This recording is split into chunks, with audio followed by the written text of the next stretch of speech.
साथी दोस्तों, मेहरबानी तव्हां कराची प्रेस क्लब के दोस्तन जी जो ही कचेरी जो मौक़ो ॾिनो जेको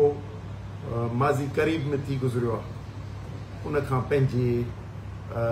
मुशाहिदो ॾिजे, तजुर्बा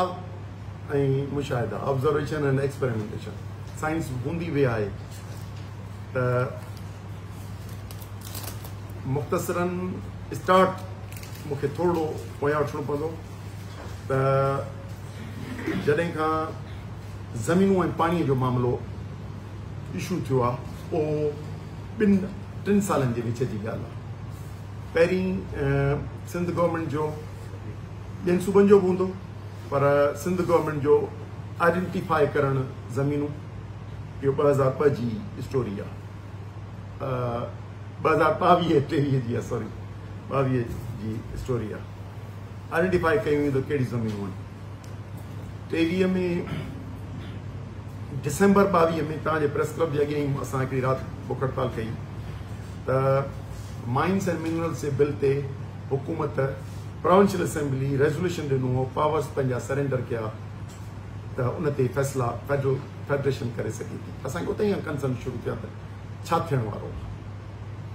ऐं 2023 जे जून में गवर्नमेंट जेका उन वक़्तु हुई PDM2 गवर्नमेंट, उन फ़ैसिलो कयो त SIFC जो इदारो ठाहियूं था, जंहिंखे 3 अगस्त 2023 ते एक्ट जी शक्ल ॾिनी वई। हाणे SIFC जो इदारो ठहणु ख़ुदि हिकिड़ो नए सिर फेडरेशन जी जोड़जक असीं सम्झूं पिया त थिए पई ऐं फेडरल सिस्टम खे ख़तमु करे यूनिटरी फॉर्म गवर्नमेंट जे तरफ़ वञे पई, जंहिंमें मिल्कियत सॼी सेंट्रलाइज़ थी थिए SIFC जी थिए ऐं उहे इदारा फ़ैसिला कंदा ऐं प्रोविंशियल जेका असेट्स ऐं इकोनॉमी उन जो तस्वुर ख़तमु थो थिए, छो त उन में डिसीजन मेकिंग सॼी मथे थी थिए। डिसंबर 2023 जे 1 डिसंबर ते ज़मीनूं अलॉट थियूं थियनि। उन जे पस मंज़र में पहिरें दफ़ा जेको इहो तव्हां सभिनी रिकॉर्ड करे चुका आहियो 52,000+ एकड़ सिंध में, ऐं पोइ पंजाब में 8 लख एकड़ थी थिए ऐं KP ऐं बलूचिस्तान में थिए थी। इन जे हवाले खां हाणे इहा जेका अलॉटमेंट थी थिए, इहा जेका लोकेशन थिए, इन सां शुरूआत थी थिए ऐं इन्हनि सभिनी खां बाख़बर आहियूं ऐं असां उन ते किथे बयान, किथे एहतिजाज, किथे का न का शइ कंदा आयासीं। इलेक्शन्स जॾहिं ख़तमु थियूं त तकड़ियूं शयूं आयूं। असां हिन सॼे जो जाइज़ो वरितो त अहिड़े क़िस्म जी इलेक्शन कराइण जी ज़रूरत छो महसूसु थी एतिरी, जेका सुठी साख वारी न रही इलेक्शन। ऐं हिते बि ऐं ॿिए पासे बि हिकिड़ी धुरियुनि खे सिलेक्ट कयो वियो ऐं नाजाइज़ियूं त सदाईं थींदियूं, पर सॼियूं रिज़ल्टूं तब्दील करे ऐं इहो छो कयो वियो, सहूलियतकारी छो कई वई त ही गवर्नमेंट ठहे। SIFC जे पस मंज़र जे हवाले खां आउं सिर्फ़ु चवंदुसि, छो त मिल्कियत जो तसवुर मुस्तक़िल तौर ते वञे पियो मर्कज़ वटि या SIFC सेक्रेटेरिएट वटि, न पाकिस्तान सेक्रेटेरिएट न सिंध सेक्रेटेरिएट वटि। जेके प्रोविंशियल सब्जेक्ट्स आहिनि उन्हनि ते बि अथॉरिटीज़ ठाहे ऐं उहे पंहिंजा पावर सरेंडर करे ऐं खणी वञनि अॻिते मथे, ऐं पोइ उते प्राइम मिनिस्टर, चीफ मिनिस्टर्स, लाॻापियल डिपार्टमेंट्स या सेक्रेटरीज़, जेके 7 डिपार्टमेंट ॾिना विया आहिनि SIFC में, स्पेशल इन्वेस्टमेंट फैसिलिटेशन काउंसिल में, उन में वञणु ऐं चीफ ऑफ आर्मी स्टाफ हुजणु ऐं उन जी कोऑर्डिनेशन मुल्की ब्यूरोक्रेसी न, पर कोऑर्डिनेटर उन जी पाकिस्तान आर्मी। असां ख़ुदि इन में त इन जो पस मंज़र डेवलपमेंट जो आहे या छा आहे त वरी इनखे थोरो माइक्रो लेवल ते ॾिसजे, और बरू इनखे सिधो नंदण ठीकु न आहे। पोइ जॾहिं इहा सम्झ में आई त उन ते जेके कंपनियूं ठहियूं green corporate initiative private limited SECP में ॿियूं आयूं ऐं पहिरियों जेके लीज़ थियूं जेके लैंड्स या माइंस या ॿियूं जे तरफ़ उहो सॼो उन कंपनी खे थियूं पोइ वरी उन कंपनी जो तस्वीर ॾिठोसीं त असांखे ईअं नज़र आयो जीअं माज़ीअ में 60 साल पहिरीं अयूब जे वक़्त में या कहिड़े वक़्त में 28 लख एकड़ लॻभॻि ज़मीनूं अलॉट थियूं हुयूं उन वक़्त ते नवां कैनाल्स ठहिया हुआ उन लाइ पाणी जी घुर्ज थी उहो सॼो सिंध में ऐं टंडो मोहम्मद ख़ान ऐं उन खां हेठि एरिया उन ते डेवलप थी त नज़र ईअं आयो त ग्रीन पाकिस्तान इनिशिएटिव जेको हिन जो हिसो आहे उहो इन तरफ़ आहे उहो ॾिठोसीं ऐं नज़र आयो त पोइ इहा शइ खणी असीं पब्लिक में लथासीं SIFC खे मजबूरी तौर ते ऐं सॼी सिंध में डिवीज़न या किन ज़िलनि सतह ते बि असां हिन जे नुक़साननि खां ऐं फेडरेशन जे तसवुर जे ख़िलाफ़ डिक्लेयर करे ऐं पाकिस्तान जेको फेडरेटिंग यूनिट्स आहिनि उनजी सॼी मिल्कियत जेकॾहिं हिकिड़े इदारनि वटि हली वञे ऐं उहा नाले मातिर सूबनि जी हुजे पर उन ते फ़ैसिला साज़ी हली वञे जंहिंमें पब्लिक प्राइवेटाइज़ेशन कमीशन बि इंडस्ट्रीज़ बि टूरिज़म बि ऐं ज़मीनूं बि पावर एनर्जी माना कोल ॿियूं शयूं सभु उनजी एडवोकेसी इन जी एडवोकेसी बि कईसूं त तव्हांजे मीडिया जे तवसुल सां ऐं ॿियनि जे दोस्तनि जे सॼी शइ जेका 8 जुलाई 2024 जी ज़ाहिर थी त कैनाल्स ठहनि ऐं उन ते तेज़ ठहनि ऐं उन ते फंडिंग ॾिनी वञे फेडरल गवर्नमेंट ऐं प्रोविंशियल गवर्नमेंट्स उनखे कनि त उहा शइ ज़ाहिर आई पोइ हिते जो ॾिठोसीं असांजे कंसर्न डिपार्टमेंट सां किथे बि का परमिशन कान हुई पोइ सम्झी वियासीं त कहिड़े तरह पोइ उन मां ख़बर पई त May 2024 में प्रेसिडेंट ऐं पाकिस्तान पीपल्स पार्टी जो chairman along with 2 chief ministers खे विज़िट करण वियो in private company J office में जिते हीअ डील थी त ही शयूं तव्हांखे ॾियणियूं आहिनि जंहिं ते पोइ पंजाब जी प्रोविंशियल गवर्नमेंट उन कैनाल ते हिकिड़नि ते फंडिंग बि पंहिंजे बजट में बि रखी ऐं जुलाई में हिननि जो अप्रूवल ॾिनो इहा रुगो माज़ी ॿुधाइण इन करे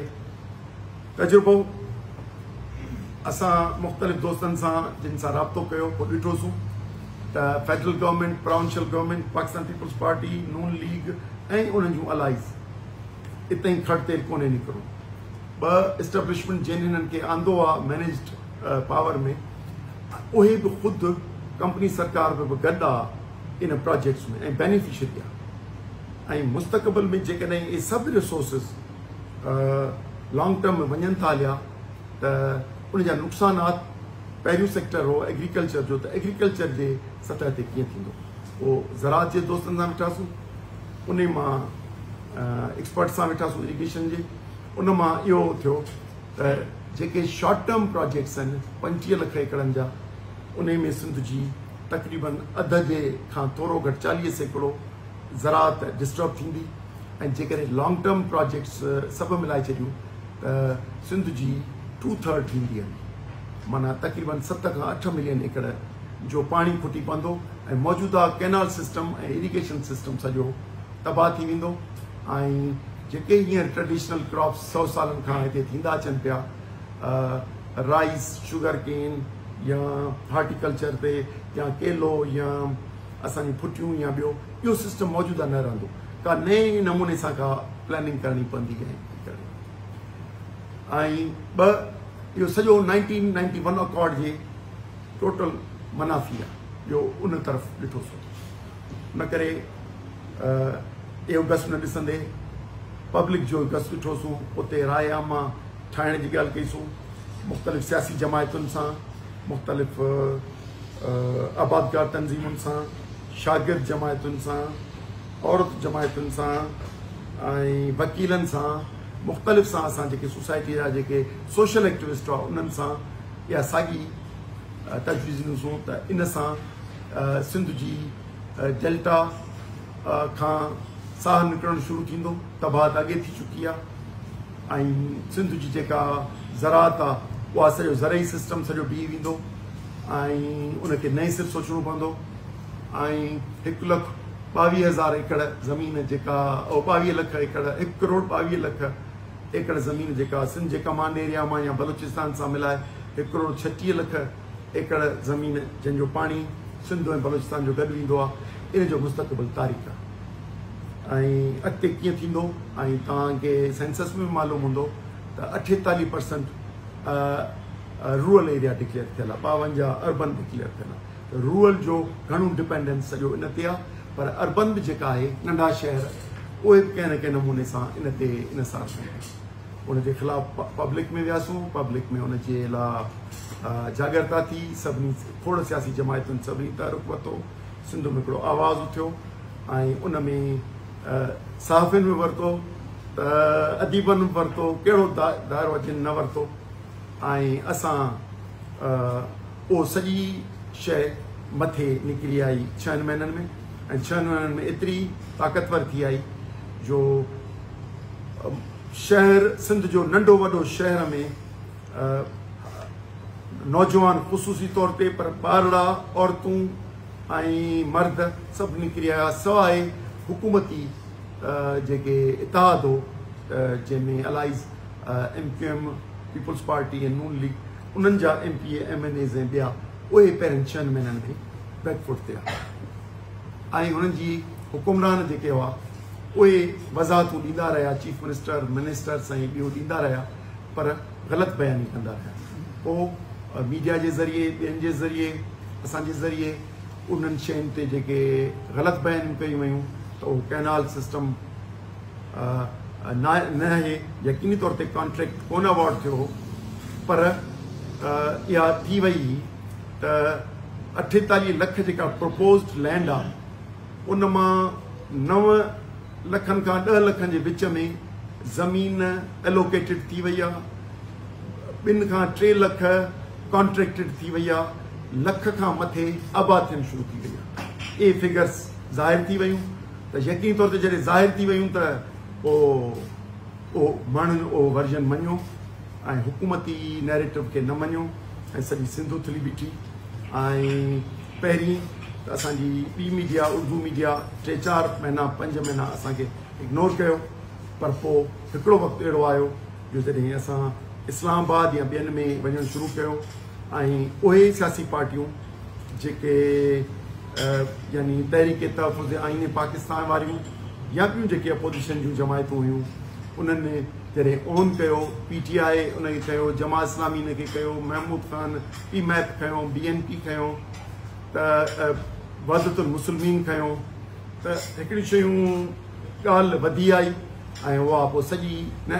उर्दू मीडिया ते बि आई ऐं पोइ नेशनल इशू पे पैदा थियो। इनखे जॾहिं पंहिंजे उरूज ते पहुतो ऐं पब्लिक न खुटंदड़ रमज़ान जे महीने में न खुटंदड़ जुलूस कढिया ऐं सॼी आई, उन खां पोइ नई हिकमत अमली आई। हाणे सिर्फ़ु आउं उन ते ॻाल्हाईंदुसि, उन खां पोइ तव्हांखे वारो ॾींदुसि। पोइ नई हिकमत अमली आई, पोइ आउं पंहिंजे तजुर्बे मुशाहिदे ते ज़ाहिर थो कयां। हींअर जेके मूं ॻाल्हियूं कयूं इहे सभु तव्हां बाख़बर आहियो इन्हनि शयुनि खां। मार्च जे महीने में जॾहिं इहो नैरेटिव मज़बूत थी वियो त हुकूमती वर्जन ग़लति आहे ऐं पब्लिक हुनखे क़बूल कयो ऐं सहाफ़ी दोस्तनि बि उते थींदड़ स्कीमुनि खे ज़ाहिर कयो त अमलन पाकिस्तान पीपुल्स पार्टी जो नैरेटिव फ्लॉप थी वियो। प्रेसिडेंट ऑफ पाकिस्तान जेको ॻाल्हायो पिए उनखे वज़न न मिली सघियो। सिंध में पोइ रेज़ोल्यूशन असेंबली में आंदऊं, पर पब्लिक उन क़बूल न कयो, चयो त बाबा हे असांखे ख़तमु कैनाल खपे। जेकॾहिं तव्हां एग्ज़ीक्यूटिव ऑर्डर जे ज़रिए अप्रूव करे सघो था त एग्ज़ीक्यूटिव ऑर्डर जे ज़रिए ख़तमु बि करियो। इहो नैरेटिव हलियो। उन खां पोइ असीं सम्झूं पिया त कंपनी सरकार ऐं मौजूदा हुकुमरान, माना हुकुमरान जे मां थो चवां त नून ऐं PP उन्हनि गॾियल स्ट्रेटेजी ठाही ऐं चयूं त अवाम में था वञूं। पीपुल्स पार्टी चयो इन में कंपनी सरकार उन सां गॾु आहे, इदारा एस्टेब्लिशमेंट उन सां गॾु आहे। तव्हां हिन वर्जन खे हाणे सिंध जो वर्जन न पर चओ त एंटी स्टेट या एंटी फेडरल कुवतूं पयूं मुखालफ़त कनि, ऐं तव्हां ॾिसंदव त मार्च खां पोइ वर्जन सॼो इहो ठाहियो त तव्हां हुनखे एंटी स्टेट ऐं एंटी फेडरेशन धुरियूं हिन जूं आहिनि, ऐं रियल असीं त मुखालिफ़ आहियूं, असीं तव्हांखे ही सहूलियतकारी करे ॾींदा। हाणे इहा आहे मार्च खां पोइ तहलके 7 जा एहतजाज, ज़िले 7 जा एहतजाज, 4 अप्रैल ते जलसो, ऐं पोइ 4-5 जेके डिविज़नल जलसा, इहे सॼा हथरादू मैनेज हुयूं। ऐं इन में असांजी कंपनी सरकार ऐं पाकिस्तान पीपल्स पार्टी जे हुकुमरान इहे सभु उहे हुआ, ऐं तकीरूं जेके उन्हनि जे अॻुवाणनि कयूं थे, मुख्य अॻुवाण ते कयूं, उहे हुयूं जेके कंपनी सरकार सां गॾु जलसनि में। ऐं तव्हां सभिनी ॾिठा मीरपुर, हैदराबाद, सखर ऐं कड़ी ख़ुदाबख्श, इहे सभु उहे हुयूं जेके गॾियल स्क्रिप्ट लिखियलु हुयूं, पर उन्हनि पंहिंजी जाइ न ठाही, उन बयानी ताक़त न वरिती।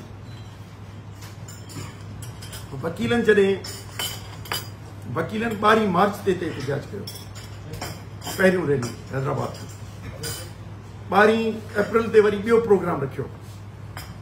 ओचितो तव्हां ॾिठो हूंदो त 11 अप्रैल ते हिकिड़ो ॿियो